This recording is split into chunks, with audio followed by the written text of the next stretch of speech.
What are some of the biggest challenges you as an entrepreneur and as a leader are facing with respect to managing your team? How can you ensure high performance even if your team is working from home? What are the skills and traits that you need to develop to handle your team in the new world? How can you evolve as a leader? These are some of the questions that will get answered in today's episode of Successful Entrepreneurs Podcast with Kamalini Roy by none other than a very successful entrepreneur, TEDx speaker, and international trainer and facilitator, Prakash Rohera. And I know that many of you listening in here have been trained by him at some point of time in your career, just like I have. Hi, I'm Kamalini Roy, a growth acceleration coach for entrepreneurs. I'm on a mission to help thousands of entrepreneurs achieve their most ambitious goal, create massive wealth, but more importantly, live a life of fulfillment. Welcome to my Successful Entrepreneurs Podcast. This podcast will bring to you many simple success stories, success tips from successful entrepreneurs, and here we will discuss ways to become successful, which you as an entrepreneur and as a leader can implement quite easily. And if this is what you would like to hear to make your business profitable through simple ways, then go ahead and subscribe to this podcast so that you can stay tuned in for all the success talks given by successful entrepreneurs. And please do remember to bring your journal and pen to take down notes. I promise you, there will be lots and lots of notes to take. So here we go. Let's start.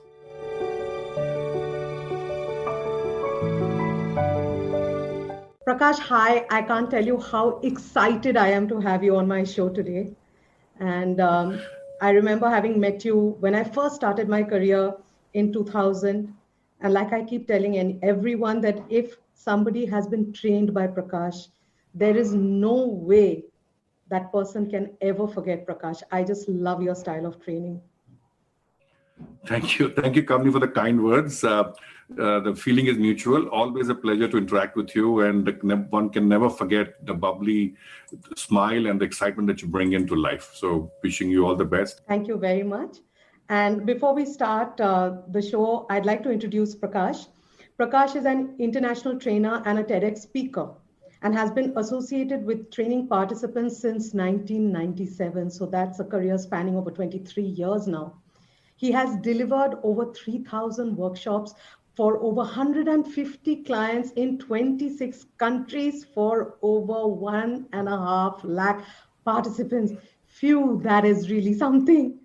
He's a global training facilitator and leadership coach with an esteemed list of clients. I mean, name them, and all the big corporates are with him, whether it's Aditya Birla Group, Axis Group, BCG, BNP, Bank of Baroda, Bayer, Boeing, Capgemini, CBRE, Citibank, ICICI Group, Dalmia, Daimler, all of them, GSW, Johnson & Johnson, Mahindra, everybody. He's trained everybody. And he has been honored with more than 20 awards. Amazing, Prakash, seriously. And I'm so honored that you have agreed to come on my show. I know you have a really, really busy schedule. Thank you very much. Pleasure's all mine. Okay, so for all those listening to us right now, today we are going to talk about an area where Prakash has been training for like forever, and he's an expert in it. And that is about leadership, because I believe that whether you are an entrepreneur or whether you're leading a corporate, there are some traits that are extremely important to learn and to develop. And no one better than Prakash to share those. So I'll hand over to you now, Prakash. What are the skills that you feel an entrepreneur or a leader needs to develop and learn to be an effective leader? I think two things. One is that there are, of course, similar elements both in entrepreneurship and leadership, because you could be an entrepreneur and you have to be a leader. but you could be a leader, not an entrepreneur in the conventional sense of how we define entrepreneurship. However, I think since the perspective is very clear that we're looking at entrepreneurship and we're looking at leadership, I would say that we'll take it as one in terms of bringing out the traits that you need to have to be successful in the market. Clearly speaking, if you look at the definition of leadership and we look at the definition of entrepreneurship, the very essence is that are you able to create something from nowhere? And I think whether it's a startup setup, whether it's a organizational, a conventional organization, or whether it's any business that you do, any setup that you do, the fact remains that you need to have both. Yes, and today we have lots of organizations talking about creating entrepreneurs within the organizational hierarchy and setups. Now, can we create more entrepreneurs there? So I would say the fact of the matter is leadership, I would say to me, are 5 I's, essentially speaking. It's 5 I's. And the first one, I always believe, starts with the word inspiration. Leaders have to be inspiring or getting inspired. There's no scope and no room for anything else.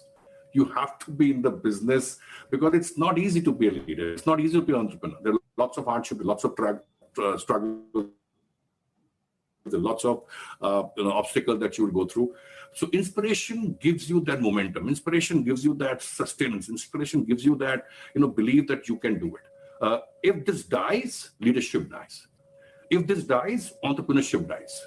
So clearly speaking, you need to have one, the first I, inspiration. Second one, involvement. Involvement of yourself, involvement with the team, involvement with what you offer. Very critical. Because you've got to love what you do.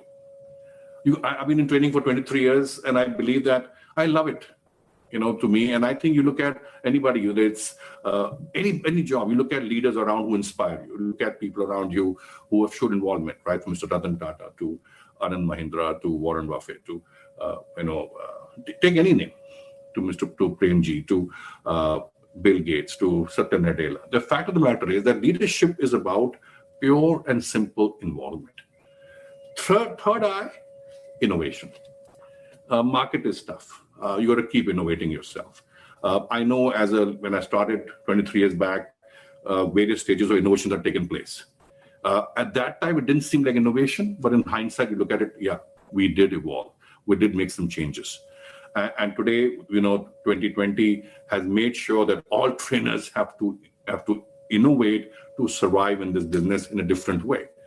You being a coach yourself, you know how you have to innovate, whether it's your product offering, whether it's your skilling, whether it is also the offering that you have in the market. So that's third I, which I would say. Fourth I is integrate. Integrate as to what you are doing. It's like alignment of what you're able to create, the product that you offer. Are they integrated with your clients? The fact of the matter is you have to feel as if you are part of the client. And that I call it, in simple words, integrating, feeling like the client that you're in. And the same thing is when you are a leader, when you're working in an organization, same thing in your entrepreneurship. That's the fourth I. And the fifth I is intent. The fact of the matter is, when you say intent, you need to be clear as to what are you chasing. There's a line which says, goals are simply dreams with deadlines. The fact remains that you need to know where you want to be. Organization needs to know. The scary part is we all talk about that the average life of Fortune 500 company is 40 years. The fact of the matter is that when you're looking at where you want to be, you'll be able to set the systems, the processes in place where you see yourself. Call it visioning, call it dreaming, call it putting things into process, because to me, leadership is simply a way of where you convert vision into execution. You have a vision, a journey that you travel. Leadership is also what gives really the wind to the wings to take it to the next level. Entrepreneurship gives you that extra, fuel to be able to make it the way you want to do it, with really no boundaries involved. And that is where I think the scope increases of being able to offer it. So to summarize, Kamalini, the 5 I's to me, which need to be there for leadership and entrepreneurship. Number 1, absolutely inspiration. Number two, involvement. Number three, innovation. Number four, integration. And number five, intent. The 5 I's. Thanks, Prakash. I think it's going to be a very easy way to remember now that you have put a model to it and called it the 5 I's. Prakash, one of the biggest challenges that entrepreneurs are facing today is with their teams. And, the world has changed. People have started getting used to working from home. So, my question to you now have two parts. One is, how can an entrepreneur create a high performance team? And the second is, given the challenge where people have gotten used to working at home, when I talk to entrepreneurs, a lot of them are saying that especially women don't want to come back to office physically to work because they figured out that the work can be done from home. So how does an entrepreneur ensure high performance by adapting to the new situation? Excellent question. Brilliant question. Work from home is here to stay. Let's accept it. It's the new normal. It's work from home, not work at home. So critical element is that you have to be able to differentiate those elements. A lot of individual ownership and accountability will come into play. And that's where the employees have to be able to say, I've got this opportunity to work from home. It's for me to utilize it. And all good employees, and that's my belief, all employees are good till proven otherwise. Yes. Will be able to find a balance between home and work. So I'm a firm believer that it's a workable option. We have been doing it for the last so many years, so many months. So it's a fact that it is the doable option. The challenge is in communication. The challenge is in alignment. The challenge is in trust. The fact of the matter is, it's the same way. You have your deliverables, you have your KPIs, they have to be done in a particular way. And if I'm able to have my own ownership and accountability, as a leader, I believe that the leader will be able to drive that ownership and accountability for the execution and for results to be met. And if you find there are variances, there could be a quick follow through and a dialogue between the employee and the leader. I personally believe it is going to increase productivity and not the other way around. As long as you utilize the time that you have available and being able to create what I call is, I would say 3 things are required for work from home to really succeed. One, to tell the world that you are really working, but at home. So people respect that. It's your image, it's your branding, it's your beliefs. So that has to be very clear to the family and otherwise that this is my office time. So have your little breaks, no harm in that, but very clear, defined breaks.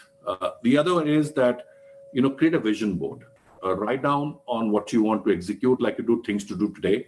Here, I would say go a little more long-term, maybe vision board for the week, maybe vision board for the month. And then you're able to connect with that and say, this is what I have. You said that the challenge also from work from home is that there's really no office hours. So you can have a start time and you may probably not have an end time, a defined one. So it's for you to decide that when you think you're productive, till what you're productive. And being able to take the next forward. I personally believe you're saving a lot on commuting, you're saving a lot on other elements. It is great opportunity, a golden opportunity for you to up your levels of reading, knowledge, apart from the job that you're doing. It's a great builder for your skills and for your knowledge levels. Yeah, great. And thanks for that, Prakash. And how do you feel an entrepreneur can address this as a challenge? Because the fear of the entrepreneur is, I'm paying the employee, but I'm not sure whether the employee is working for me. So like I said, many entrepreneurs, so many employees are, working from different places, there is no way of bringing them together to, inspire them or do team building stuff or, creating that work environment. So how does that entrepreneur address this challenge of scattered people and ensuring delivery? Let's put it this way. For an organization that has got multiple locations, how do you think it was earlier? Same thing. So you had a leadership team sitting in a particular location, a particular geography, and the teams are all over. So you ran on the same principle that they are going to be effective and they're going to be efficient and they'll be able to deliver the results. Except that they were probably coming to office, but you didn't really see them. You met them through through meetings, virtual, and all that stuff that was happening even earlier. Now the principle has changed. So the fact of the matter is, the question you asked is, how does the entrepreneur believe? Simple thing is, you have to have a trust and alignment equation. Trust is important. Involvement is equal to alignment. So trust plus alignment is equal to involvement. So have your dialogues, have your trust, and make sure that you have the results. Like I said, if you're not able to get those deliverables within 1 week, you can always ask people, see what are the challenges they are facing. People need to be guided. People need to be counseled today.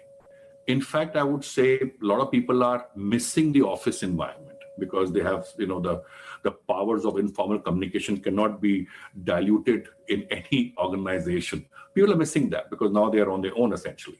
I also tell people that when you're talking to a colleague, when you're talking to someone, do a video chat. Don't do a WhatsApp chat on audio. Do a video chat because people can see you. You're more dressed for the occasion. It kind of gives you a feeling that I'm at work, I'm in office. So that's what you can do. And I would say sooner the onus is on entrepreneurs to realize that this is the way forward. Businesses will run going forward. And you look at what Satya Nadella said in Microsoft, you saw Sundar Pichai said for his people, you saw IBM, you saw Infosys. They all are getting ready for work from home happening 2021 and becoming a norm. And a lot of companies are saying that maybe I'll save real estate with this. Maybe I'll be able to do a few things. So I think it's a great concept as long as both parties, the leadership and the team, have their accountability equations clearly defined. Thanks, Prakash. I think that can bring a lot of clarity for a lot of entrepreneurs as to how to take this challenge forward. Prakash. And also, like I said, just to add on, I think, and if, like I said, you always have the power of communication.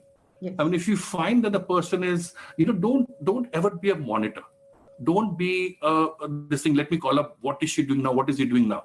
That's the worst thing. Leaders try to become monitors. Leaders try to become, control thing. That's not entrepreneur. Leaders have to have a big heart. Yeah, absolutely. You have a big heart and respect your team.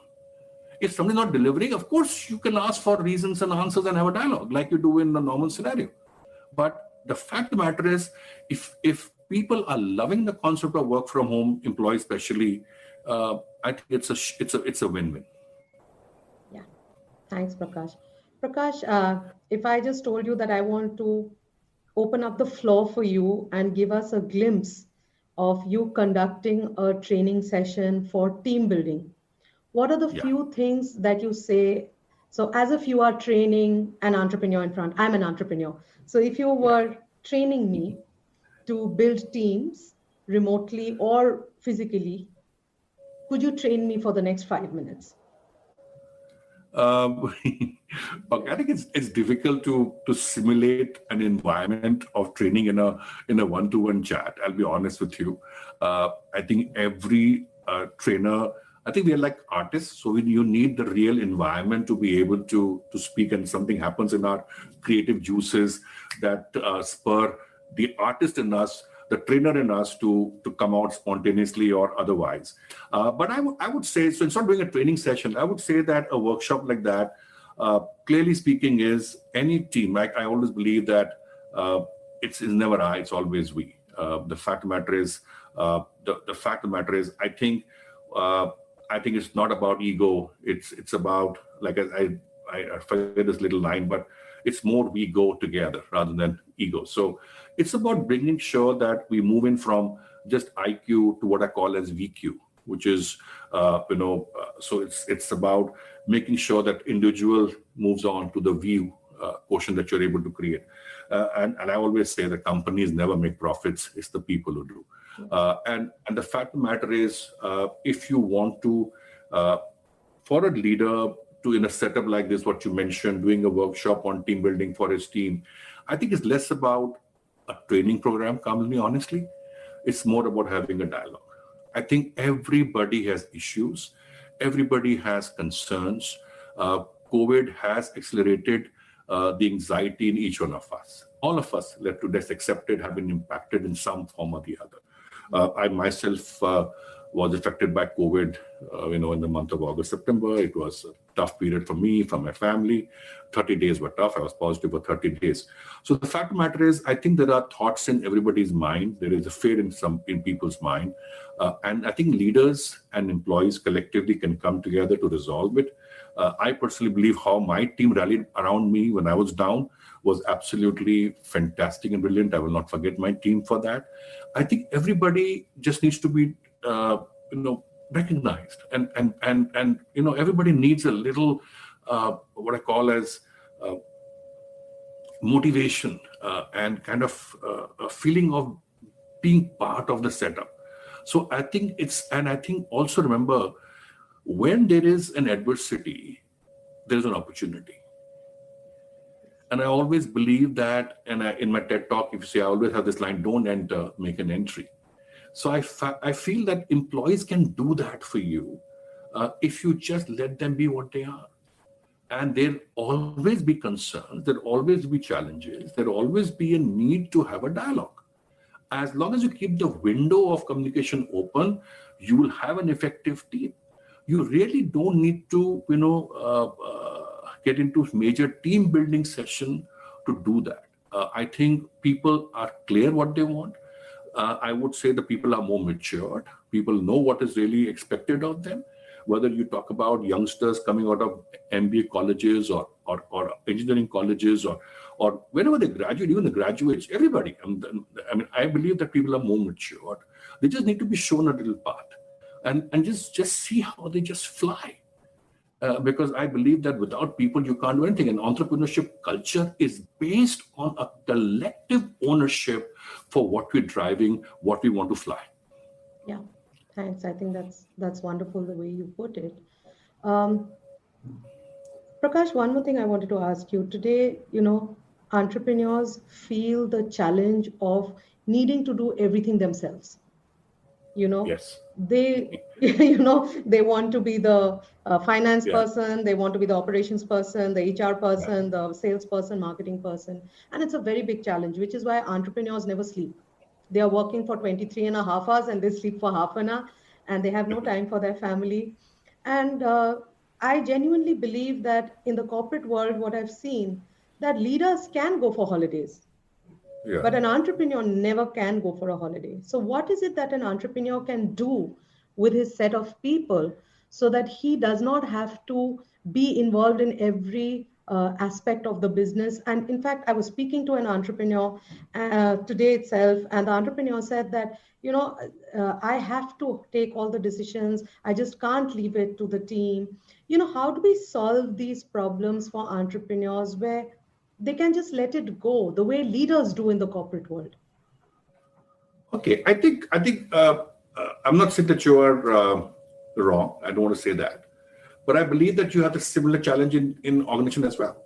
Some leaders just refuse to let go. They don't want to delegate. They believe that their decisions are the best, and they don't want to pass on. So whatever reasons they may be. Entrepreneurship, I can understand. When you have a small startup, especially starting, you want to limit the costs. You want to limit those. You want to optimize the resources. So probably that time it's a forced one that I become a finance guy, I become the accounts guy, I become the admin guy, I become the business guy, I become the ideas guy. So I become everything. As the company or business expands, so you have to believe that you can now delegate a few things to let go. There's always a question mark of risk versus letting go. The fact of the matter is that there is a power which has to be shared. Entrepreneurs, I believe true entrepreneurship is exactly that, where you're sharing rather than consolidating. The fact of the matter is that question about, you said, not taking holidays, I think a simple question of nothing to do with entrepreneurship. It's a simple question of balancing your work life. Everybody needs a break. It's all important. Nothing is important. Nothing is so critical that you can't go away for 6-7 days. You did that in companies, and they carried the phones, they carried the laptops, they carried everything. Technically, they're on vacation, but actually they were not. So the same thing is now. So we take our breaks with the family. It's how much importance you give. If you trust your people, like I said earlier, trust, plus involvement is equal to alignment. Add a word of delegation to it. You'll be surprised that we all know that when you delegate, like example, Stephen Covey's, 7 effective habits, when you talk about urgent and important elements. Yes. We all believe that whatever I'm doing is highly urgent, highly important. How can that be? How can that be? It's not. So there is a scope of delegating, there is scope to doing things later. It's the way you need to organize yourself. I think a lot of entrepreneurs struggle on time management. Yeah. You have 86,400 seconds, 1440 minutes, 24 hours a day. Find a way. Always remember, best of leaders. I mean, Aditya Puri just retired from HDFC Bank. I mean, and he the fact of the matter is, what did we learn from him? I think one was time management. Yeah. Brilliant. And he had all the figures with him, very successful. The fact of the matter is, and there are lots of examples like that. So people who know, you'll never find a piece of paper on the table, which is out of place. So they're comfortable with what they're doing. The fact is, they have people who do it. Like as Jack Welch said, I'm a gardener, and all my job is to make sure that I have all the right people there to be able to make a garden. And for the fact of the matter is, you need people to do it. Also, don't forget, at the end of the day, when you have an entrepreneurship journey, there has to be transition from where you think about getting the organization up to organization maturity, to scaling it up. You need more time for ideas. You need more time to, do you have as an entrepreneur, I always say in time management, called time to think. If I don't have that, I'm going to be struggling on a day-to-day basis. I will be more reactive than a proactive leader or entrepreneur. Entrepreneurship is proactive. Leadership is proactive. For that, I need to create a window of 1 hour, 90 minutes, 2 hours, time to think. How do I see my business going? What can I do to change? What can I do to innovate? Going back to my 5I model of leadership, look at the elements that can happen if I do not believe in letting go of things being done by my team. Delegation is an art, but delegation is essential. You've been a very, yeah. Go ahead. No, I also believe that at the end of the day, what are we working for? Yeah, exactly. So you must enjoy what you're doing. You became an entrepreneur to enjoy something that you could do. Yes. So you don't want to be in the same rat race. Absolutely. You can enjoy that you're doing. I mean, why can't you let go? In fact, I would say when an entrepreneur is there, you can fly off anytime you want to. As long as you're not just abdicating things. But all I'm saying is, there is a way. There is nobody, you're accountable to yourself, not to anybody else. Correct. Absolutely. There has to be a way. Prakash, you've been a successful entrepreneur yourself, and this will be my last question. Again, one of the challenges which most entrepreneurs face and they share with entrepreneurs when they start off in their earlier stage, actually even later on, till as long as they're a micro or a small business, they cannot pay the big bucks to hire the best people. One is that's what they believe. One is how can they create a JD or create an interaction at the interview level so that they can hire the talent they want? And how can they retain the talent and salary doesn't become the basis on which their employees are staying? Okay. I often use this quote, which I love sharing in different forums. I often say, if you want to be a star, make others superstars. Super. Beautiful. Make superstars of your team. Every trainee has aspiration to be a CEO in an organization setup. Let's change it around. Every CEO was once a trainee. Today, to get talent, there are lots of people from the top institutes who want to join a startup. Those days are over of that conventional engineering, doctor, things we have moved on from there. Moved on a lot. And that's why we say there's a surge of entrepreneurship in the country. Look at the unicorns we are creating today. India today has 34 unicorns. Fantastic. We've been able to create that because we have got organizations they believed in the ideas, they got the funding, and they were able to convert that into a business model, a scalable model. How do you do that? With people. You don't do it without people. So the people believe, if they believe in your vision, they believe in your ideas, you will get talent.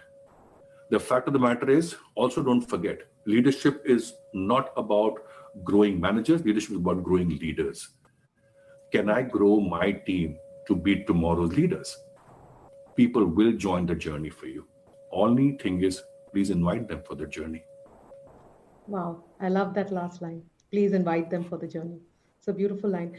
I did say it's my last question, but I just can't help just referring to something that you mentioned earlier, how your team stood by you when you were low. I caught on you saying something like that. If you could During just my share a COVID little bit time, about your just share your story.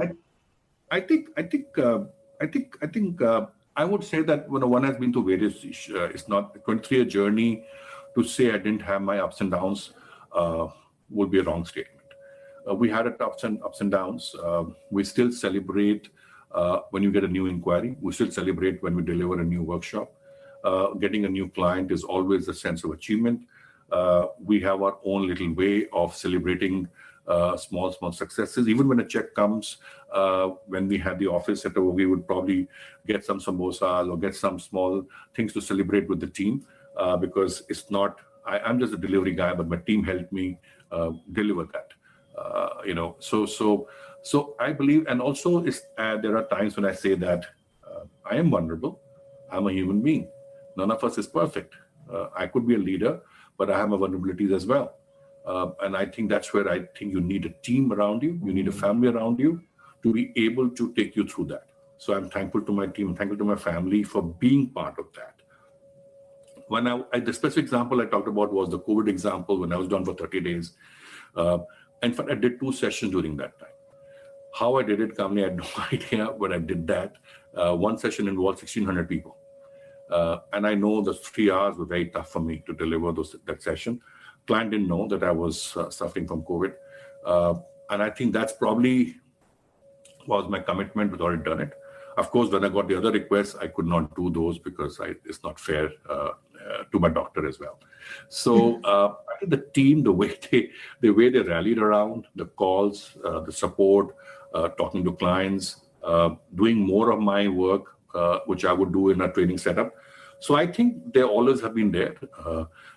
And the success, even the tears they had when they got to know that I was down, I was struggling because I had a tough COVID, I'll be honest. And I think when I recovered and they did and something, so we recently did some digital workshops for Asia Pacific for a client. It was the first time for us. So the celebration that they had, the preparation they did. So I think this is all part of team. And I think to celebrate together is a great sense of achievement. Whether you're an entrepreneur, whether you're a leader, keep one thing in mind. The people are the ones who make you what you are. Like I keep saying that the power of people is the biggest asset you can have. And you can't let it go down. So keep adding the value, keep adding value to your team. I call it the power of +1. Are you better than yesterday? And tomorrow will be better than today. That's why there's no finishing line for us. Let me share with you, I've been doing training for 23 years, but Kamini, I'm as nervous for a workshop as I was 23 years back. Ask my family if you want more details. So the fact of the matter is, because you never know. Yeah. So nervousness is good because I believe it lets the butterflies go in the formation. Wow, that's nice. And thank you so much for sharing your vulnerability. Prakash, I have learned a lot today from you as an entrepreneur, and I'd like to keep calling you back for my shows, for my podcast and my YouTube. Thank you very much. I know you are on vacation, so I really, really appreciate you coming and doing this for me. And thanks a lot, Prakash. My pleasure, and keep the spirit going. I'm sure you will do well as an entrepreneur. I'm not even worried about that. But keep the magic going, keep the warmth going. The world needs more people like you. All the best. Thank you so much. Thank you, Prakash. Every entrepreneur and leader works extremely hard to try and achieve his or her dreams. Often in the process, we forget the beautiful journey that must be enjoyed along the way. And to enjoy the journey to success, one must spend time taking breaks and pursuing hobbies. These much needed breaks over the weekend or at the end of the day daily increases the productivity of every individual massively. Thank you for listening to Successful Entrepreneurs Podcast by Kamalini Roy.